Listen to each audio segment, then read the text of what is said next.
ជំរាបសួរបងប្អូនជ្រើមជាទីគោរពថ្ងៃនេះគឺជាថ្ងៃពុធ400ខែអាសាឍឆ្នាំរកានៅបស័កពុទ្ធសករាជ2561ត្រូវនៅថ្ងៃទី12ខែកក្កដាគ្រិស្តសករាជ2017នៅពេលនេះនាងខ្ញុំយូចន្ទធានីសូមអញ្ជើញបងប្អូនជ្រើមជាតិតាមដានទស្សនាព័ត៌មានសង្ខេបដែលមានជាបន្តបន្ទាប់ដូចតទៅលោកកឹមសុខាបានលើកឡើងថាលោកកែមលីបន្សល់ទុកមរតកគំនិតនៅក្នុងការកសាងប្រទេសពីថ្នាក់ក្រោមលោកអ្នកនាងជាទីមេត្រីតាមការចុះផ្សាយរបស់គេហទំព័រសម្លេងនៃសហរដ្ឋអាមេរិក VOA បានលើកឡើងឲ្យដឹងតាមរយៈលោកកឹមសុខាមេដឹកនាំគណៈបក្សសង្គ្រោះជាតិថ្លែងប្រាប់ក្រុមអ្នកយកព័ត៌មានកាលពីថ្ងៃទី9ខែកក្កដានៅកន្លែងបញ្ចុះសពលោកកែមលីស្ថិតនៅក្នុងស្រុកត្រាំកក់ខេត្តតាកែវថាគំនិតរបស់លោកកែមលីមួយចំនួនបានក្លាយជាគោលនយោបាយរបស់គណៈបកប្រឆាំងនៅក្នុងនោះមានគំនិតតាក់ទិនទៅនឹងការអភិវឌ្ឍភូមិឃុំអ្នកវិភាគនយោបាយដ៏ល្បីល្បាញគឺលោកកែមលីបានបន្សល់ទុកនៅគោលគំនិតជាច្រើនសម្រាប់អភិវឌ្ឍប្រទេសមុនពេលលោកត្រូវបានគេបាញ់សម្លាប់យ៉ាងឃោរឃៅនៅក្នុងស្ថានីយ៍លក់ប្រេងឥន្ធនៈកាល់តិចកាលពីថ្ងៃទី10ខែកក្កដាឆ្នាំ2016នេះបើតាមការបញ្ជាក់ពីមេដឹកនាំគណៈបកប្រឆាំងនិងក្រុមអ្នកគាំទ្រអ្នកវិភាគរូបនេះមេដឹកនាំបកប្រឆាំងនិងក្រុមអ្នកគាំទ្រលោកកែមលីយល់ថាលោកជាបញ្ញវន្តសំខាន់មួយរូបរបស់កម្ពុជាគេហទំព័រសម្លេងនៃសហរដ្ឋអាមេរិក VOA ដដែលនេះបានលើកឡើងឲ្យដឹងបន្ថែមទៀតតាមរយៈលោកកឹមសុខាមេដឹកនាំគណៈបក្សសង្គ្រោះជាតិថ្លែងប្រាប់ក្រុមអ្នកយកព័ត៌មានកាលពីថ្ងៃទី9ខែកក្កដានៅកន្លែងបញ្ចុះសពលោកកែមលីស្ថិតនៅក្នុងស្រុកត្រាំកក់ខេត្តតាកែវថាគំនិតរបស់លោកកែមលីមួយចំនួនបានក្លាយជាគោលនយោបាយរបស់គណៈបកប្រឆាំងនៅក្នុងនោះមានគំនិតតាក់ទិនទៅនឹងការអភិវឌ្ឍភូមិឃុំលោកកឹមសុខាបានមានប្រសាសន៍ថាគាត់បានផ្ដាំប្រាប់លោកដោយផ្ទាល់ថាគាត់មានគំនិតចង់ឲ្យភូមិឃុំរស់រវើកគឺមានការរីកចម្រើនរស់រវើកហើយគោលនយោបាយអតិភិបចំណុចទី5របស់គណៈបក្សសង្គ្រោះជាតិការផ្ដល់ថវិកាជាតិទៅថ្នាក់មូលដ្ឋាននឹងហើយជាគំនិតរបស់លោកកែមលីព្រះអង្គម្ចាស់ស៊ីសវត្ថធម្មកោជាមន្ត្រីជាន់ខ្ពស់គណៈបក្សសង្គ្រោះជាតិនិងជាអតីតលេខាផ្ទាល់របស់អតីតព្រះមហាក្សត្រខ្មែរសម្ដេចព្រះបាទនរោត្តមសីហនុបានមានបន្ទូលថាលោកកែមលីមានវីរភាពក្លាហានដោយអង្គញាសឿនគុយដែលបានពលីជីវិតការពារវប្បធម៌នៅទឹកដីកម្ពុជាក្រោមការបាញ់សម្លាប់លោកកែមលីកើតមានឡើងក្រោយពីអ្នកវិភាគរូបនេះបានផ្ដល់ការអត្ថាធិប្បាយដល់បណ្ដាញព័ត៌មានអំពីការកាន់កាប់ទ្រព្យសម្បត្តិច្រើនសន្ធឹកសន្ធាប់របស់ក្រុមគ្រួសារលោកនាយករដ្ឋមន្ត្រីហ៊ុនសែនដែលបានស្ថិតនៅក្នុងអំណាចជាង3ទសវត្សរ៍ចាប់តាំងពីក្រោយការដួលរលំរបបខ្មែរក្រហមរបាយការណ៍របស់អង្គការ Global Witness ដែលមានមូលដ្ឋាននៅទីក្រុងឡុងចក្រភពអង់គ្លេសបានទម្លាយឲ្យដឹងថាទ្រព្យសម្បត្តិរបស់ក្រុមគ្រួសារលោកនាយករដ្ឋមន្ត្រីបើគិតជាទឹកប្រាក់គឺមានប្រមាណជាង$200លានអាមេរិកមិនប៉ុន្មានម៉ោងក្រោយការបាញ់សម្លាប់លោកកែមលីយ៉ាងរន្ធត់នៅទីក្រុងភ្នំពេញអាជ្ញាធរកម្ពុជាបានចាប់ខ្លួនបុរសម្នាក់ដែលអះអាងថាខ្លួនមានឈ្មោះជួបសម្លាប់តែក្រោយមកត្រូវបានអាជ្ញាធរកម្ពុជាបញ្ជាក់ថាជននោះឈ្មោះអឿតអាងតុលាការកម្ពុជាបានកាត់ទោសបរិសុទ្ធឈ្មោះជួបសម្លាប់ឬអឿតអាងនេះឲ្យជាប់ពន្ធនាគារមួយជីវិតក្រោយពីបរិសុទ្ធនោះសារភាពថាខ្លួនបានបាញ់សម្លាប់លោកកែមលីកាលពីខែកក្កដាឆ្នាំ2016ដោយអះអាងថាលោកកែមលីមិនព្រមសងប្រាក់ជំពាក់ចំនួន$3,000ប៉ុន្តែក្រុមគ្រួសារលោកកែមលីនិងសូម្បីតែក្រុមគ្រួសាររបស់បុរសនោះមិនជឿថាជាការពិតនោះទេនៅឯរោងពិធីបន់រំលឹកខួបដល់ការស្លាប់លោកកែមលីអស់រយៈពេល1ឆ្នាំលោកនីសុខាមន្ត្រីសិទ្ធិមនុស្សនៃសមាគមការពារសិទ្ធិមនុស្សអាត់ហុកដែលទើបត្រូវបានតុលាការក្រុងភ្នំពេញដោះលែងឲ្យនៅក្រៅឃុំនៅក្នុងសំណុំរឿងសោកប៉ាន់សាក់សីប្រាប់ VOA ថាការបាញ់សម្លាប់លោកកែមលីជាការពញាក់ស្មារតីដល់អ្នករិះគន់ផ្សេងទៀតឲ្យមានការប្រុងប្រយ័ត្ននៅក្នុងការនិយាយរបស់ខ្លួនលោកថាទោះជាយ៉ាងណាក្តីនៅក្នុងសង្គមប្រជាធិបតេយ្យការនិយាយរិះគន់មិនអាចត្រូវបានរារាំងដោយអាជ្ញាធរនោះទេលោកនីសុខាបានបញ្ជាក់បន្តទៀតថាការស្លាប់លោកកែមលីគឺជាការបាត់បង់វីរបុរសអ្នកស្នេហាជាតិខ្មែរមួយរូបដែលគួរតែចងចាំទុកជារៀងរហូត ម្ដាយបង្កើតលោកកែមលីគឺអ្នកស្រីភុកសេថ្លែងថានឹងមានការធ្វើពិធីរំលឹកដល់ការស្លាប់លោកកែមលីដើម្បីជាការចងចាំទុកជំនួសនៅការសោកស្ដាយនៃការបាត់បង់កូនប្រុសរបស់អ្នកស្រីសម្រាប់ពលរដ្ឋម្នាក់មកពីខេត្តកំពង់ស្ពឺលោកហ៊ុនវុធីនិយាយថាការបាញ់សម្លាប់លោកកែមលីមិនមែនជារឿងគំនុំគុំគួននោះឡើយតែជាចេតនាកំចាត់អ្នកប្រាជ្ញចោលហើយរក្សាទុកជនល្ងង់ខ្លៅលោកថាលោកកែមលីនៅតែស្ថិតនៅក្នុងដួងចិត្តលោកជានិច្ចដោយសារតែអ្នកវិភាគរូបនេះបានលាតត្រដាងរឿងរ៉ាវអាក្រក់ជាច្រើនដែលបានកើតឡើងនៅក្នុងសង្គមខ្មែរ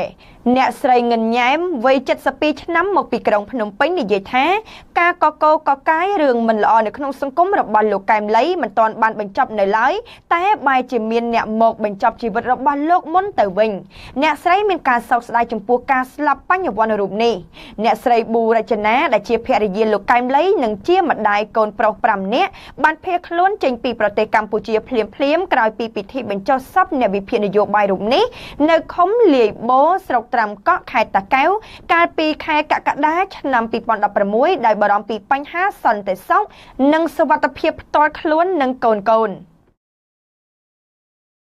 សមាជិករដ្ឋសភាអំពាវនាវឲ្យមានការបង្ហាញដំណាភៀបពីការប្រមូលថវិកាទស្សនៈតំបន់អង្គរលោកអ្នកនាងជាទីមេត្រីបើយោងតាមគេហទំព័រវិទ្យុអស៊ីសេរីបានចុះផ្សាយឲ្យដឹងថាគ្រឹះស្ថានអង្គរដែលជាស្ថាប័នជំនាញទទួលបន្ទុកលើការប្រមូលចំណូលពីការចូលទស្សនារមណីយដ្ឋានអង្គរអះអាងថាប្រាក់ចំណូលដែលស្ថាប័ននេះទទួលបានគឺកើនឡើងបើប្រៀបធៀបរយៈពេលដូចគ្នារវាង6ខែដើមឆ្នាំ2017និងឆ្នាំ2016កន្លងទៅសមាជិករដ្ឋសភានិងសង្គមស៊ីវិលសាទរចំពោះកំណើននេះប៉ុន្តែបានមើលឃើញថាមានបញ្ហាខ្លះនៅក្នុងការប្រមូលថវិកាទាំងនោះនៅពេលនិយាយដល់ដំណាភៀបថវិកាគេហទំព័រវិទ្យុអស៊ីសេរីដដែលនេះបានលើកឡើងឲ្យដឹងបន្ថែមទៀតតាមរយៈអនុប្រធានគណៈកម្មការសេដ្ឋកិច្ចហិរញ្ញវត្ថុធនាគារនិងសាវនកម្មនៃរដ្ឋសភាជាដំណើររាជមកពីគណៈបក្សសង្គ្រោះជាតិលោកសុនឆៃអះអាងថានឹងពិនិត្យពីលទ្ធភាពក្នុងការកោះអញ្ជើញតំណាងនៃគ្រឹះស្ថានអង្គរដើម្បីសាកសួរព័ត៌មានទាក់ទងទៅនឹងដំណាភៀបនៅក្នុងការប្រមូលចំណូលពីការទស្សនាតំបន់អង្គរនេះថ្លែងតាមទូរស័ព្ទពីប្រទេសអូស្ត្រាលីកាលពីថ្ងៃទី4ខែមិថុនាលោកសុនឆៃលើកឡើងថាលោកនៅមិនទាន់អាចបញ្ជាក់ច្បាស់លាស់នៅឡើយថានឹងអាចកោះហៅមន្ត្រីពីគ្រឹះស្ថានអង្គរទៅបំភ្លឺនៅឡើយទេលោកថាលោកកំពុងរងចាំចម្លើយពីអាជ្ញាធរអប្សរាទាក់ទិនទៅនឹងបញ្ហាដំណាភៀបប្រាក់ចំណូលនេះដែរ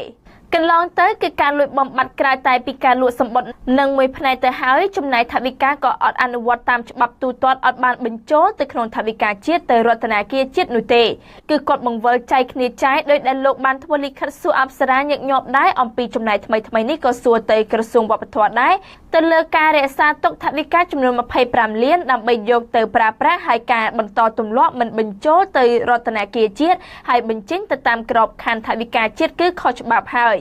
សូមបញ្ជាក់ដែរថាយើងគាំទ្រពេញទំហឹងចំពោះការជួយទៅដល់មន្ទីរពេទ្យគន្ធបុប្ផានិងវិស័យសុខាភិបាលលោកសុនឆៃតាមរយៈប្រធានរដ្ឋសភាបានកោះហៅឲ្យអ្នកស្រីភឿងសក្កណារដ្ឋមន្ត្រីក្រសួងវប្បធម៌និងវិចិត្រសិល្បៈកាលពីថ្ងៃទី26ខែមេសាដើម្បីសាកសួរពីការងារគ្រប់គ្រងអាជ្ញាធរអប្សរាការកោះហៅនោះបន្ទាប់ពីរដ្ឋាភិបាលបានប្រគល់អាជ្ញាធរអប្សរាទៅឲ្យក្រសួងវប្បធម៌គ្រប់គ្រងក្នុងនោះអ្នកដំណើររាជបានសាកសួរពីការងារអនុវត្តកន្លងមករបស់អាជ្ញាធរអប្សរាបានធ្វើឲ្យប៉ះពាល់យ៉ាងធ្ងន់ធ្ងរដល់ការរស់នៅរបស់ប្រជាពលរដ្ឋដែលមានលំនៅឋានក្នុងតំបន់ដែលមានសំណង់បុរាណនិងការចំណាយគ្មានដំណាភៀបលើទឹកប្រាក់ជាច្រើនលានដុល្លារតាំងពីឆ្នាំ2010មកលោកសុនឆៃទទួលដំណឹងថាការឆ្លើយតបរបស់ក្រសួងវប្បធម៌ពាក់ព័ន្ធនឹងការងារអាជ្ញាធរអប្សរានេះនឹងអាចបញ្ជូនទៅដល់សភាឆាប់នេះនៅក្រៅពេលដែលរដ្ឋាភិបាលសម្រេចដកយកការងារគ្រប់គ្រងចំនួនពីការចូលទស្សនៈតំបន់អង្គរពីក្រុមហ៊ុនសូគីមិចរបស់លោកសេដ្ឋីសុគង្គមកវិញគឺគ្រឹះស្ថានអង្គរជាអ្នកបន្តការងារនេះគ្រឹះស្ថានអង្គរគ្រប់គ្រងដោយក្រសួងចំនួន2គឺក្រសួងទេសចរនិងក្រសួងសេដ្ឋកិច្ចរបាយការណ៍រយៈពេល6ខែឬឆមាសទី1ឆ្នាំ2017មានភ្ញៀវទេសចរបរទេសចំនួនជាង1.2 លាននាក់បានទិញបានចូលទស្សនារមណីយដ្ឋានអង្គរដែលមានប្រាសាទអង្គរដែរបើធៀបនឹងរយៈពេលដូចគ្នាកាលពីឆ្នាំ2016វាមានអត្រាកំណើនជិត 13%ចំណែកប្រាក់ចំណូលពីការលក់សម្បត្តិវិញកម្ពុជាទទួលបានចំណូលសរុបចំនួនជាង52 លានដុល្លារសហរដ្ឋអាមេរិកដែលអត្រាកំណើនមានជិត 67%ក កាលពីខែកុម្ភៈឆ្នាំ2017រដ្ឋាភិបាលបានសម្រេចដំឡើងថ្លៃសម្បត្តិសម្រាប់ភ្ញៀវទេសចរពី$20សម្រាប់ការទស្សនារយៈពេល1ថ្ងៃទៅ$37ពី$40សម្រាប់រយៈពេល3ថ្ងៃទៅ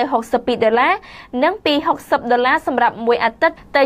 $72ការដំឡើងថ្លៃលក់សម្បត្តិឲ្យភ្ញៀវទេសចរបរទេសចូលទស្សនាតំបន់អង្គរនេះគឺយោងទៅលើការសិក្សាផ្នែកសេដ្ឋកិច្ចហិរញ្ញវត្ថុនិងផ្នែកបច្ចេកទេសឃើញថាថ្លៃលក់សម្បត្តិឲ្យភ្ញៀវបរទេសចូលទស្សនារមណីយដ្ឋានអង្គរគឺនៅថោកជាងប្រទេសដទៃទៀតក្នុងពិភពលោកនៅឡើយគ្រឹះស្ថានអង្គរបានផ្សាយទូរលេខនេះកាលពីថ្ងៃទី1កក្កដាថាពេញមួយខែមិថុនាមានភ្ញៀវទេសចរបរទេសចំនួនជាង140000នាក់បានទិញប័ណ្ណទស្សនាហើយចំនួនភ្ញៀវកើនក្នុងអត្រា 18% ដែលបាននាំចំណូលសរុបចំនួនជាង$6 លានក្នុងនោះប្រាក់ជិត$6 លានត្រូវបង់ចូលថវិកាជាតិហើយប្រាក់ចំនួនជាង$280,000ត្រូវឧបត្ថម្ភចូលមូលនិធិមន្ទីរពេទ្យគន្ធបុប្ផាករណីនេះអ្នកដំណើររាជលោកសុនឆៃលើកឡើងថាកន្លងទៅមានការសង្ស័យពីការគ្រប់គ្រងថវិកាដោយពុំមានតម្លាភាពជាពិសេសគឺការលក់សម្បត្តិតាមមធ្យោបាយនានាពីការមកទិញផ្ទាល់ដោយភ្ញៀវទេសចរមានក្រុមទេសចរធัวគេបង់ជាមូលបទានប័ណ្ណដែលត្រូវក្រុមនេះយកទៅដាក់នៅក្នុងគណនីធនាគារដោយឡែករួមទាំងទេសចរខ្លះបង់ជា credit ក៏មិនមានការបញ្ជាក់ថាលុយដែលបង់តាមរយៈធនាគារទាំងអស់នេះនឹងបូកបញ្ចូលជាមួយនឹងចំណូលដែលបានបង្ហាញនេះជាបញ្ហាដែលត្រូវមានតម្លាភាពហើយដោយលោកស្រាវជ្រាវដែលពីមុនលោកធ្លាប់រកបានប្រមាណ50លានក្នុងមួយឆ្នាំយើងបានឃើញប្រភពមិនត្រឹមត្រូវជាច្រើនករណីដែលអាចថាចំណូលកាលពីនៅ$20នោះចំណូលគឺអាចរកបានរហូតដល់ជិត100លានក្នុងមួយឆ្នាំឆ្លើយតបទៅនឹងការលើកឡើងនេះអនុរដ្ឋលេខាធិការនៃក្រសួងទេសចរនិងជាអនុប្រធានក្រុមប្រឹក្សាភិបាលនៃគ្រឹះស្ថានអង្គរលោកសុងតុងហាប់បញ្ជាក់ថាគ្រឹះស្ថានអង្គរបានប្រើប្រាស់បច្ចេកវិទ្យាថ្មីនៃការគ្រប់គ្រងថវិកានេះសម្ដៅរក្សាបាននូវតម្លាភាពលោកថាគ្រឹះស្ថានអង្គរនឹងខិតខំបន្តទៀតធ្វើយ៉ាងណាឲ្យកាន់តែមានតម្លាភាពហើយនឹងឈានទៅលក់សម្បត្តិតាមប្រព័ន្ធអ៊ីនធឺណិតឬតាមអនឡាញចំពោះនាយកប្រតិបត្តិនៃអង្គការសម្ព័ន្ធគណនេយ្យភាពសង្គមកម្ពុជាលោកសនជ័យមានប្រសាសន៍ថាបន្ថែមលើការប្រើប្រាស់បណ្ដាញអ៊ីនធឺណិតសម្រាប់លក់សម្បត្តិគួរតែមានការផ្សព្វផ្សាយរបាយការណ៍ចំណូលប្រចាំខែដោយលម្អិតពីចំនួនភ្ញៀវដែលបានទិញសម្បត្តិលោកថាការផ្សព្វផ្សាយពីបច្ចុប្បន្នភាពរបាយការណ៍នឹងជួយស្រាយចម្ងល់សាធារណជនដែលតែងសង្ស័យពីតម្លាភាពនៃចំណូលពីសម្បត្តិបេតិកភណ្ឌមនុស្សជាតិនេះក្រុមហ៊ុនសូគីមិចរបស់លោកអង្គញាសុកគង់បានគ្រប់គ្រងការលក់សម្បត្តិឲ្យភ្ញៀវបរទេសចូលទស្សនាតំបន់អង្គរអស់រយៈពេល17ឆ្នាំមុនពេលដែលរដ្ឋាភិបាលសម្រេចយកត្រឡប់មកគ្រប់គ្រងដោយខ្លួនឯងវិញក្នុងរយៈពេលនេះមានការសង្ស័យជានិច្ចថាថវិកាជាតិមួយចំនួនធំបានបាត់បង់របាយការណ៍កាលពីដើមឆ្នាំ2017ឲ្យដឹងថាទេសចរបរទេសដែលចូលមកទិញសម្បត្តិទស្សនារមណីយដ្ឋានអង្គរក្នុងឆ្នាំ2016សរុបមានចំនួនជាង2លាននាក់កើនឡើង75%បើធៀបនឹងឆ្នាំ2015ក្នុងនោះទទួលបានប្រាក់ចំណូលវិញសរុបជាង$62 លានកើនឡើង 4.21%សមាជិកសភាអាមេរិកនឹងជំរុញឲ្យមានការដោះលែងអ្នកទោសនយោបាយនៅកម្ពុជាលោកអ្នកនាងជាទីមេត្រីព័ត៌មានមួយទៀតពីគេហទំព័រវិទ្យុអាស៊ីស្រីបង្ហាញពីការយកចិត្តទុកដាក់របស់សមាជិកសភាអាមេរិកចំពោះប្រជាធិបតេយ្យកម្ពុជាបានចុះផ្សាយឲ្យដឹងតាមរយៈសមាជិកសភាសហព័ន្ធរបស់សហរដ្ឋអាមេរិកសន្យាថានឹងជំរុញរដ្ឋសភាអាមេរិកស្វែងរកការដោះលែងអ្នកទោសនយោបាយនៅកម្ពុជាឲ្យមានសេរីភាពឡើងវិញខណៈដែលចំនួនអ្នកទោសនយោបាយនៅកម្ពុជា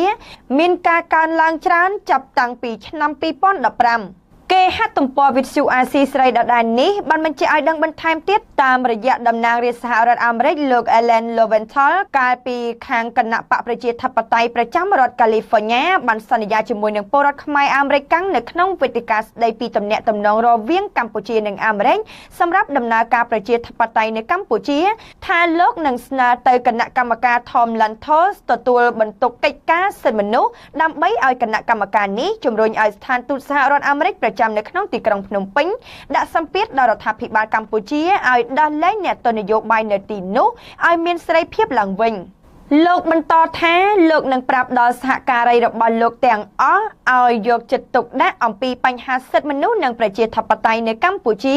ដើម្បីឲ្យប្រកាសថាកម្ពុជាគ្មានការរំលោភសិទ្ធិមនុស្សខណៈដែលការរំលោភសិទ្ធិមនុស្សនៅទីនោះកំពុងស្ថិតនៅក្នុងចំណុចដ៏គួរឲ្យបារម្ភយ៉ាងហោចណាស់មានអ្នកទោសមនសិការឬអ្នកទោសនយោបាយនៅកម្ពុជាចំនួនជាង20រូបកំពុងស្ថិតនៅក្នុងការឃុំឃាំង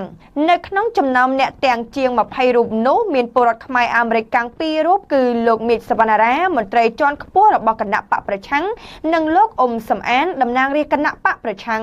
ក្រៅពីនេះមានសកម្មជនគណៈបកប្រឆាំងជាង10រូបសកម្មជនដេកធ្លីនិងលោកហុងសុខហួរសមាជិកព្រឹទ្ធសភាពីខាងគណៈបកប្រឆាំងផងដែរមន្ត្រីផ្នែកស៊ើបអង្កេតរបស់អង្គការការពារសិទ្ធិមនុស្សលីកាដូលោកអំសំអាតមានប្រសាសន៍ថាកម្ពុជាជាប្រទេសមួយដែលសន្យាជាមួយនឹងសហគមន៍អន្តរជាតិជាច្រើនថាខ្លួនជាប្រទេសដែលប្រកាន់លទ្ធិប្រជាធិបតេយ្យនិងការគោរពសិទ្ធិមនុស្សដូច្នេះកម្ពុជាត្រូវគោរពការសន្យារបស់ខ្លួនអង្គការការពារសិទ្ធិមនុស្សរកឃើញថាចាប់តាំងពីខែឧសភាឆ្នាំ2015រដ្ឋាភិបាលកម្ពុជាចាប់ផ្ដើមវាយប្រហារជាទ្រង់ទ្រាយធំទៅលើក្រុមអ្នកហ៊ានរិះគន់របស់ខ្លួនចាប់តាំងពីពេលនោះមកចំនួនអ្នកទោសនយោបាយនៅកម្ពុជាបានកើនឡើងយ៉ាងខ្លាំងខណៈដែលអាជ្ញាធរបានបង្កើតការចោទប្រកាន់ផ្នែកប្រមត្តនទៅលើពួកគេអ្នកទាំងនោះរួមមានព្រះសង្ឃសកម្មជនបរិស្ថានមន្ត្រីបកប្រឆាំងសកម្មជនដីធ្លីសមាជិករដ្ឋសភានិងសមាជិកព្រឹទ្ធសភាជាដើមកាលពីខែមេសាឆ្នាំ2017អង្គការឃ្លាំមើលសេរីភាពពិភពលោក Freedom House ដែលមានមូលដ្ឋាននៅក្នុងសហរដ្ឋអាមេរិកបានឲ្យចំណាត់ថ្នាក់កម្ពុជាថាជាប្រទេសគ្មានសេរីភាពនៅក្នុងចំណោមប្រទេសចំនួន40ប្រទេសនៅក្នុងតំបន់អាស៊ីប៉ាស៊ីហ្វិកនេះអង្គការអន្តរជាតិមួយនេះរកឃើញថាពិន្ទុសេរីភាពរបស់កម្ពុជាបានធ្លាក់ចុះដូច្នេះដោយសារតែកម្ពុជាបន្តការរឹតបន្តឹងសេរីភាពនៅក្នុងការបញ្ចេញមតិនិងការគំរាមកំហែងមិនឈប់ឈរទៅលើការយកព័ត៌មាននិងប្រព័ន្ធផ្សព្វផ្សាយក្រៅពីមានការរកឃើញថាកម្ពុជាមានការរំលោភសិទ្ធិមនុស្សតាមរយៈការរឹតបន្តឹងសេរីភាពនៃការបញ្ចេញមតិនេះកម្ពុជាក៏ទទួលនឹងការចោទប្រកាន់ធ្ងន់ធ្ងរដែរថាកំពុងរំលោភយ៉ាងខ្លាំងទៅលើគោលការណ៍ប្រជាធិបតេយ្យតាមរយៈការធ្វើទុកបុកម្នេញខាងសេរីភាពផ្នែកនយោបាយកាលពីថ្ងៃច័ន្ទទី10ខែកក្កដាតំណាងរាស្ត្រគណៈបកប្រជាជនកម្ពុជាចំនួន66រូបបានធ្វើវិសោធនកម្មច្បាប់ស្ដីពីគណៈបកនយោបាយជាលើកទី2មិនឲ្យទាន់ដិតមានសិទ្ធិពាក់ព័ន្ធទៅនឹងកិច្ចការនយោបាយ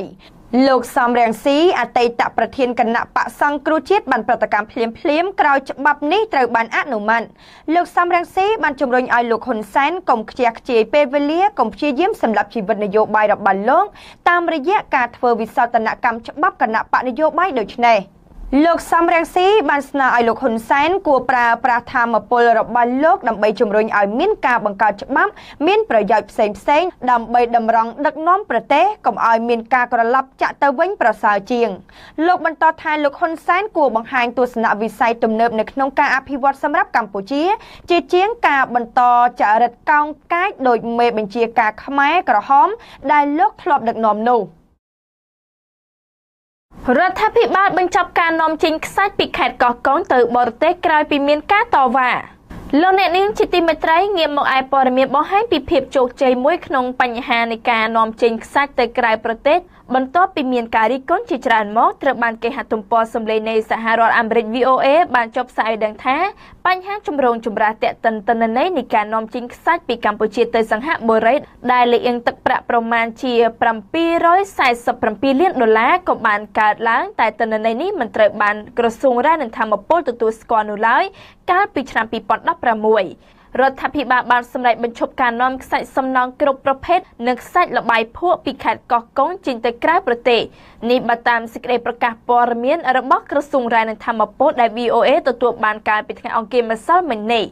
ក្រុមអ្នកការពារបរិស្ថានសាទរចំពោះវិធានការយ៉ាងតក់ក្រហល់របស់រដ្ឋាភិបាលមួយនេះតែពួកគេនៅតែទទូចស្នើឲ្យរដ្ឋាភិបាលកម្ពុជាផ្ដល់របាយការណ៍លម្អិតពាក់ព័ន្ធទៅនឹងអាជីវកម្មបូមខ្សាច់ដែលតែងតែរងការរិះគន់ពីប្រជាពលរដ្ឋនៅតាមភូមិឃុំជាច្រើននៅខេត្តកោះកុងសេចក្តីប្រកាសព័ត៌មានរបស់ក្រសួងរាយនឹងធម្មពលចុះហត្ថលេខាដោយរដ្ឋមន្ត្រីរាយនឹងធម្មពល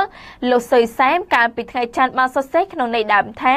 បញ្ឈប់ជាស្ថាពរការអនុញ្ញាតឲ្យធ្វើអាជីវកម្មនាំខ្សាច់សំណង់គ្រប់ប្រភេទនិងខ្សាច់លបាយភក់នៅខេត្តកោះកុងចេញទៅក្រៅប្រទេស សេចក្តីប្រកាសព័ត៌មានបានបន្តថានាយកខុទ្ទកាល័យអគ្គនាយកនៃអគ្គនាយកដ្ឋានកិច្ចការទូតអគ្គនាយកដ្ឋាននរាយអគ្គធិការប្រធាននាយកដ្ឋាននៃអគ្គនាយកដ្ឋានធនធាននរាយប្រធានមន្ត្រីរាយនឹងធម្មពលខេត្តកោះកុងត្រូវទទួលបន្ទុកអនុវត្តប្រកាសនេះតាមភារកិច្ចរៀងៗខ្លួនចាប់ពីថ្ងៃចុះហត្ថលេខាតទៅក្នុងសេចក្តីប្រកាសព័ត៌មានដដែលនោះលោកសុយសែនមិនបានផ្ដល់មូលហេតុនៃការបញ្ឈប់ការនាំចេញខ្សាច់ពីខេត្តកោះកុងទៅក្រៅប្រទេសនោះទេលោកមេងសធិរាអ្នកនាំពាក្យនៃក្រសួងរាយនឹងធម្មពលមានប្រសាសន៍ប្រាប់ VOA នៅល្ងាចថ្ងៃអង្គារម្សិលមិញនេះថាការបញ្ឈប់សកម្មភាពនាំចេញខ្សាច់ពីខេត្តកោះកុងគឺជាកិច្ចការបន្តពីការផ្អាកជាបណ្ដោះអាសន្ននៃការនាំចេញខ្សាច់កាលពីឆ្នាំ2016លោកថាការបញ្ឈប់សកម្មភាពនាំចេញខ្សាច់នេះធ្វើឡើងដោយយោងទៅលើការវិតម្លៃផលប៉ះពាល់បរិស្ថាននិងសង្គមរួមមានកត្តាជលសាស្ត្រអេកូឡូស៊ីសេដ្ឋកិច្ចនិងសង្គមគិច្ចកញ្ញាលីមគឹមសួរអ្នកសម្របសម្រួលចលនាស្ត្រីនៃចលនាមេដាធម្មជាតិឬអង្គការមេដាធម្មជាតិថ្លែងប្រាប់ VOA កាលពីថ្ងៃអង្គារម្សិលមិញនេះថា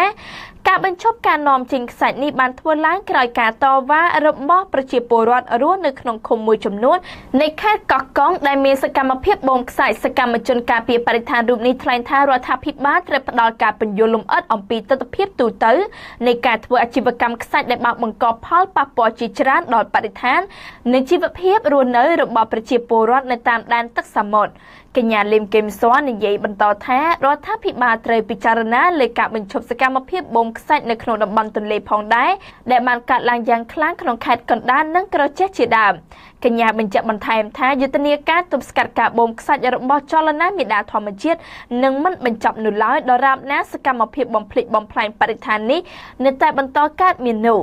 យ៉ាងណាក៏ដោយលោកមេសធិរាអ្នកនាំពាក្យនៃក្រសួងរាយនឹងធម្មពលថ្លែងការពីចំណាត់ការរបស់រដ្ឋាភិបាលថាការបូមខ្សាច់សម្រាប់ផ្គត់ផ្គង់ក្នុងស្រុកនៅមិនអាចបញ្ឈប់បានទេព្រោះការអភិវឌ្ឍក្នុងវិស័យសាងសង់ត្រូវការចាំបាច់នៅធនធានរ៉ែខ្សាច់នេះកាលពីដើមខែវិច្ឆិកាឆ្នាំ2016អង្គការសង្គមស៊ីវិលជិត50បានទាមទារឲ្យក្រសួងរាយនឹងធម្មពលបង្ហាញទិន្នន័យនាំខ្សាច់ចេញក្នុងចន្លោះឆ្នាំ2007ដល់ឆ្នាំ2015ដោយសារទូលលេខផ្លូវការរបស់រដ្ឋាភិបាលកម្ពុជាតាមរយៈក្រសួងពាណិជ្ជកម្មគឺការនាំខ្សាច់ចេញទៅកាន់ប្រទេសសិង្ហបុរីមានត្រឹមតែជាង 2.8 លានតោនប៉ុណ្ណោះខណៈដែលទិន្នន័យស្ថិតិពាណិជ្ជកម្មលើទំនិញរបស់អង្គការសហប្រជាជាតិដែលបានទិន្នន័យពីនាយកដ្ឋានស្ថិតិពាណិជ្ជកម្មរបស់រដ្ឋាភិបាលសិង្ហបុរីបង្ហាញថាការនាំខ្សាច់ចេញពីកម្ពុជាចូលសិង្ហបុរីមានប្រមាណជា 72.8 លានតោនសម្រាប់រយៈពេលដូចគ្នាបញ្ហាចម្រូងចម្រាសតាក់ទងទៅនឹងទិន្នន័យនៃការនាំចេញខ្សាច់ពីកម្ពុជាទៅសិង្ហបុរីដែលលៀងទឹកប្រាក់ប្រមាណជា$747 លានក៏បានកើតឡើងតែទិន្នន័យនេះមិនត្រូវបានក្រសួងរាយនឹងធម្មពលទទួលស្គាល់នៅឡើយកាលពីឆ្នាំ2016លោកសុនចេនាយកប្រតិបត្តិនៃសម្ព័ន្ធគណនេយ្យភាពសង្គមកម្ពុជាមានប្រសាសន៍ប្រាប់ថាបើទោះជារដ្ឋាភិបាលបានប្រកាសបញ្ឈប់ការនាំចេញខ្សាច់ពីខេត្តកោះកុងក៏ដោយក៏ក្រុមអង្គការសង្គមស៊ីវិលនៅបន្តស៊ើបអង្កេតលើករណីនៃទូលលេខខុសគ្នាដែលផ្ដោតដោយរដ្ឋាភិបាលកម្ពុជានិងប្រទេសសិង្ហបុរីទាក់ទិនទៅនឹងការនាំខ្សាច់ចេញពីកម្ពុជាលោកបានបន្ថែមថាក្រុមអង្គការសង្គមស៊ីវិលមានក្តីបារម្ភយ៉ាងខ្លាំងចំពោះការបូមខ្សាច់សម្រាប់ការនាំចេញនៅខេត្តកោះកុងដោយហេតុថាសកម្មភាពបូមខ្សាច់នឹងបង្កផលប៉ះពាល់ដល់តំបន់ឆ្នេរក៏ដូចជាស្ថានភាពរស់នៅរបស់ប្រជាពលរដ្ឋរស់នៅក្នុងតំបន់នោះលោកថាមន្ត្រីរដ្ឋាភិបាលនិងពលរដ្ឋរស់នៅក្នុងសហគមន៍នានានៃខេត្តកោះកុងត្រូវសហការជិតស្និទ្ធជាមួយគ្នាដើម្បីធ្វើឲ្យការបញ្ឈប់ការនាំចេញខ្សាច់នេះបានជោគជ័យនិងទប់ស្កាត់សកម្មភាពអនាធិបតេយ្យផ្សេងៗតាមការបញ្ជាក់ពីក្រុមអ្នកការពារបរិស្ថានរបស់ចលនាមេដាធម្មជាតិបានឲ្យដឹងថាប្រទេសកម្ពុជាបាននាំចេញខ្សាច់របស់ខ្លួនទៅកាន់ប្រទេសសិង្ហបុរីកោះតៃវ៉ាន់និងប្រទេសឥណ្ឌានាពេលកន្លងមកក្រុមអ្នកការពារបរិស្ថានរបស់ចលនាមេដាធម្មជាតិមួយនេះត្រូវគេដឹងថាបានរងការគំរាមកំហែងនានានិងការដាក់ទោសទណ្ឌដោយសារតែសកម្មភាពទប់ស្កាត់ការបូមខ្សាច់នេះផងដែរពលរដ្ឋដែលមិនទទួលយកសំណងថាអាជ្ញាធរមិនយកចិត្តទុកដាក់ផ្ដល់សេវាសាធារណៈលោកអ្នកនាងជាទីមេត្រី ក្រឡេកមកឯព័ត៌មានបង្ហាញពីការត្អូញត្អែររបស់ពលរដ្ឋដែលមិនទទួលយកសំណងពីក្រុមហ៊ុនសាងសង់ទំនប់វារីអគ្គិសនីសេសានក្រោម2ត្រូវបានគេហទំព័រវិទ្យុអាស៊ីស្រីបានបង្ហាញឲ្យដឹងថាពលរដ្ឋមិនព្រមទទួលយកសំណងពីក្រុមហ៊ុនសាងសង់ទំនប់វារីអគ្គិសនីសេសានក្រោម2រស់នៅឃុំក្បាលរមៀសនិងឃុំស្រែកស្រុកសេសានខេត្តស្ទឹងត្រែងជាង100គ្រួសារត្អូញថាអាជ្ញាធរមិនបានយកចិត្តទុកដាក់ផ្ដល់សេវាសាធារណៈដល់ពួកគាត់នោះទេនិងហាក់ចាត់ទុកពួកគាត់ថាជាសត្រូវនៃការអភិវឌ្ឍពលរដ្ឋរស់នៅឃុំស្រែកនិងឃុំក្បាលរមៀសជាង100គ្រួសារនៅតែប្រកាន់ជំហរមិនព្រមចាកចេញពីភូមិកំណើតបើទោះបីជាអាជ្ញាធរខេត្តនិងក្រុមហ៊ុននៅតែប្រកាន់គោលការណ៍អនុវត្តគម្រោងបិទទ្វារទឹកសាកល្បងនៅពេលឆាប់ៗនេះយ៉ាងណាអ្នកភូមិបារម្ភថាមានបញ្ហាប្រឈមច្រើនបង្កភាពស្មុគស្មាញដល់ជីវភាពរស់នៅរួមមានខ្វះប្រព័ន្ធទំនាក់ទំនងទូរស័ព្ទខ្វះសេវាសុខាភិបាលនិងសេវាអប់រំជាដើមគេហទំព័រវិទ្យុអាស៊ីស្រីដដែលនេះបានបញ្ជាក់ឲ្យដឹងបន្ថែមទៀតតាមរយៈពលរដ្ឋដែលបដិសេធមិនព្រមចាកចេញពីភូមិកំណើតនៅឃុំស្រែកលោកស្រីផាវីឲ្យដឹងនៅថ្ងៃទី5ខែកក្កដាថាពលរដ្ឋដែលមិនទទួលយកសំណងពីក្រុមហ៊ុនមិនត្រូវបានអាជ្ញាធររដ្ឋាភិបាលយកចិត្តទុកដាក់នៅក្នុងការផ្តល់សេវាសាធារណៈនោះទេហើយអាជ្ញាធរខេត្តនៅតែព្យាយាមពន្យល់ឲ្យពួកគាត់យល់ពីសារៈប្រយោជន៍នៃគម្រោងវារីអគ្គិសនីលោកស្រីមើលឃើញថាពលរដ្ឋដែលយល់ព្រមទទួលសំណងទៅតាំងទីលំនៅថ្មីកំពុងប្រឈមវិបត្តិសេដ្ឋកិច្ចដូចជាអណ្ដូងទឹកគ្មានគុណភាពដីកសិកម្មកន្លែងខ្លះមិនអាចបង្កើនផលបាននិងការចិញ្ចឹមសត្វបែបប្រពៃណីត្រូវបាត់បង់ជាដើមបញ្ហាទាំងនេះហើយដែលនាំឲ្យពួកគាត់ខ្លាចរអាមិនព្រមទទួលយកសំណងលោកស្រីអំពាវនាវឲ្យអាជ្ញាធររដ្ឋាភិបាលអភិវឌ្ឍហេដ្ឋារចនាសម្ព័ន្ធកសាងសាលារៀននិងមន្ទីរពេទ្យនៅតំបន់ដីទួលសុវត្ថិភាពដែលពួកគាត់ត្រៀមទៅរស់នៅបើក្រុមហ៊ុនបិទទ្វារទឹកបរិះដែលមិនព្រមចាកចេញពីភូមិកំណើតរស់នៅឃុំស្រែកវ៉ាន់អូនវ័យ40ឆ្នាំឲ្យដឹងថាអាជ្ញាធរខេត្តបានដកបង្គោលសេវាទូរស័ព្ទចេញពីឃុំស្រែកនិងឃុំក្បាលរមៀសតាំងពីឆ្នាំ2016និងព្យាយាមរុះរើស្ពានស្រែពកកាលពីពេលថ្មីនេះដើម្បីដាក់បន្ទុកបន្ថែមទៀតនៅក្នុងការចំណាយថ្លៃធ្វើដំណើរនិងពេលវេលារបស់ពួកគាត់លោកចាត់ទុកបញ្ហានេះជាការដាក់សម្ពាធឲ្យអ្នកភូមិព្រមទទួលសំណងពីក្រុមហ៊ុនលិខិតចុះថ្ងៃទី5ខែមិថុនាឆ្នាំ2017របស់ក្រុមហ៊ុនសាងសង់ទំនប់វារីអគ្គិសនីសេសានក្រោម2ឲ្យដឹងថាបើក្រុមហ៊ុនបិទទ្វារទឹកសាកល្បងនៅពាក់កណ្ដាលខែកក្កដាឆ្នាំ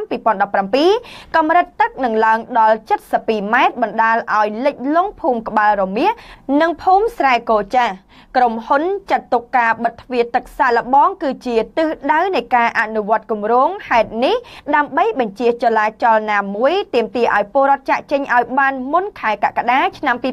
2017មន្ត្រីសម្របសម្រួលសមាគមអាត6ខេត្តស្ទឹងត្រែងលោកហូសំអល់យល់ថាអាជ្ញាធរពាក់ព័ន្ធនិងក្រុមហ៊ុនគួរតែសិក្សាពីសក្តានុពលនៅតំបន់នោះឡើងវិញថាតើពលរដ្ឋអាចទៅតាំងទីលំនៅបានឬយ៉ាងណាជាពិសេសអាជ្ញាធរខេត្តនិងក្រុមហ៊ុនគួរទទួលយកសំណុំពររបស់ពួកគាត់ទៅដោះស្រាយលោកថាបើពលរដ្ឋមិនព្រមទទួលយកគោលនយោបាយសំណងពីរដ្ឋាភិបាលនិងក្រុមហ៊ុនសូមឲ្យអាជ្ញាធរពាក់ព័ន្ធកុំចាត់ទុកពួកគាត់ជាសត្រូវនៃការអភិវឌ្ឍនិងព្យាយាមដោះស្រាយបញ្ហាប្រឈមដោយយុត្តិធម៌ប្រធានអង្គការសម្ព័ន្ធគណនេយ្យភាពសង្គមកម្ពុជា ANSA លោកសនជ័យមើលឃើញថាពលរដ្ឋគ្រប់រូបមានសិទ្ធិទទួលបានសេវាសាធារណៈស្មើៗគ្នាដោយពុំមានការរើសអើងលោកមើលឃើញថាពលរដ្ឋដែលបដិសេធមិនព្រមទទួលយកសំណងហាក់ត្រូវបានគេទាញចេញឆ្ងាយពាក់ព័ន្ធពីការផ្ដល់សេវាសាធារណៈពីរដ្ឋាភិបាលដូចជាសេវាសុខភាពសេវាអប់រំនិងហេដ្ឋារចនាសម្ព័ន្ធជាដើមរហូតមកទល់នឹងពេលនេះទំនប់វារីអគ្គិសនីសេសានក្រោម2ត្រូវបានក្រុមហ៊ុនសាងសង់ជិតរួចរាល់ហើយនឹងបើកឲ្យដំណើរការទូប៊ីនទី1នៅពាក់កណ្ដាលខែកក្កដាឆ្នាំ2017ក៏ប៉ុន្តែពលរដ្ឋរស់នៅឃុំស្រែក91គ្រួសារនិងឃុំក្បាលរមៀស30គ្រួសារមិនទាន់យល់ព្រមទទួលសំណងនិងចាកចេញពីភូមិចាស់ទៅទីតាំងទីលំនៅថ្មីនៅឡើយនោះទេចិនបដិសេធទំនួលខុសត្រូវក្នុងវិបត្តិកូរ៉េខាងជើង លោកអ្នកនាងជាទីមេត្រីងាកមកឯព័ត៌មានអន្តរជាតិពីគេហទំព័រវិទ្យុបារាំងអន្តរជាតិ AFE បានចុះផ្សាយឲ្យដឹងថាកាលពីថ្ងៃអង្គារម្សិលមិញនេះចិនបានបញ្ចេញប្រតិកម្មដោយប្រើពាក្យពេចន៍ខុសពីទម្លាប់ផ្សព្វមួយដងច្រានចោលនៅគំនិតដែលថាប៉េកាំងជាអ្នកដែលមានទំនួលខុសត្រូវក្នុងវិបត្តិនៅឧបទ្វីបកូរ៉េវិបត្តិបានរីកធំធាត់និងឡើងតានតឹងខ្លាំងជាលំដាប់ព្រោះតែកូរ៉េខាងជើងបាននឹងកំពុងអភិវឌ្ឍកម្មវិធីប៉ាឡេស្ទិកនិងនុយក្លេអ៊ែរដែលបានធ្វើការសាកល្បងជាច្រើនលើកច្រើនសារការសាកល្បងមីស៊ីលប៉ាឡេស្ទិកម្ដងហើយម្ដងទៀតរបស់ព្យុងយ៉ាងបានធ្វើឲ្យអាមេរិកក៏ដូចជាជប៉ុននិងកូរ៉េខាងត្បូងក្តៅក្រហាយខ្លាំងណាស់ការបាញ់មីស៊ីលអន្តរទ្វីបមួយគ្រាប់ចុងក្រោយដែលអាចទៅប៉ះដល់ទឹកដីអាឡាស្កាឬក៏ហាវ៉ៃឬដីអាមេរិកភាគពីរយប់បានធ្វើឲ្យស្ថានភាពកាន់តែដុនដាបបន្ថែមទៀតតែក្នុងពេលជួបគ្នាផ្ទាល់នៃឱកាសជំនួបកម្ពុជា G20 ប្រធានាធិបតីអាមេរិក Donald Trump បានទប់ចំហប្រឹងប្រកាន់ភាសាផ្សះផ្សាដាក់ប្រធានាធិបតីចិន Xi Jinping ណាលើប្រធានបទកូរ៉េខាងជើងដ៏រសើបលោក Trump បានត្រឹមប្រឡយថាពេលកាំងប្រើកម្លាំងមិនអស់ក្នុងការបង្ខាំងសម្ព័ន្ធមិត្តតែមួយគត់របស់ខ្លួនឲ្យបញ្ឈប់កម្មវិធីនុយក្លេអ៊ែរគេហទំព័រវិទ្យុបារាំងអន្តរជាតិ AFE ដដែលនេះបានបង្ហាញឲ្យដឹងបន្ថែមទៀតថាជាចម្លើយតបវិញកាលពីថ្ងៃម្សិលមិញនេះតាមរយៈអ្នកនាំពាក្យក្រសួងការបរទេសចិនបានបញ្យល់ថាចិនគ្មានទំនួលខុសត្រូវអ្វីទាំងអស់ក្នុងវិបត្តិតានតឹងនៅឧបទ្វីបកូរ៉េហើយដំណោះស្រាយក៏មិនអាចប្រឡត់ចេញតែពីខាងចិនម្នាក់បានដែរតាក់ទងទៅនឹងវិបត្តិនុយក្លេអ៊ែរកូរ៉េខាងជើងអ្នកខ្លះផ្ដល់ភាពសំខាន់ជ្រុលហួសហេតុយល់ថាទំនួលខុសត្រូវចិនជាក្បួនដោះស្រាយបញ្ហាអ្នកយល់ដូច្នេះគឺមកពីគេខ្វះចំណេះដឹងជ្រៅជ្រះនិងយល់ស្ថានភាពមិនច្បាស់លាស់ឬមិនដូច្នេះទេមកពីអ្នកនោះចង់បង្វែរទំនួលខុសត្រូវដាក់គេនេះគឺជាការរិះគន់លំអិតរបស់អ្នកនាំពាក្យការបរទេសចិនដោយធ្វើការក្រានរំលឹកទៀតថាចិនប្រឹងឥតឈប់នឹងបានដើរតួនាទីបែបស្ថាបនាហើយតែភាគីពាក់ព័ន្ធផ្សេងទៀតត្រូវប្រឹងដែរមិនមែនបញ្ជាឲ្យគេធ្វើតែខ្លួនឈរអោបដៃរួចចាំចាក់ពីក្រោយឡើយគឺមិនអាចទទួលយកបានទេជាមួយប្រតិកម្មដំបងក្នុងសម្ដីខ្លាំងខុសពីទម្លាប់នេះពេលការបានថែមទាំងបរិហាគម្រោងពង្រាយខែមីស៊ីលអាមេរិកនៅកូរ៉េខាងត្បូងថាជាការគម្រាមកំហែងសន្តិសុខផងនិងមិនមែនជាចំណែកជួយបន្ធូរបន្ថយសម្ពាធក្នុងតំបន់ទេលោកអ្នកនាងជាទីមេត្រីព័ត៌មានសង្ខេបរបស់ក្រុមការងារនាងខ្ញុំនៅពេលនេះបានមកដល់ទីបញ្ចប់ហើយនាងខ្ញុំរស់មារយាសូមថ្លែងអំណរគុណយ៉ាងជ្រាលជ្រៅចំពោះលោកអ្នកនាងដែលបានតាមដានទស្សនាព័ត៌មានទាំងនេះតាំងពីដើមរហូតដល់ទីបញ្ចប់នៅពេលនេះនាងខ្ញុំរួមជាមួយនឹងក្រុមការងារទាំងអស់សូមអរគុណសូមគោរពលា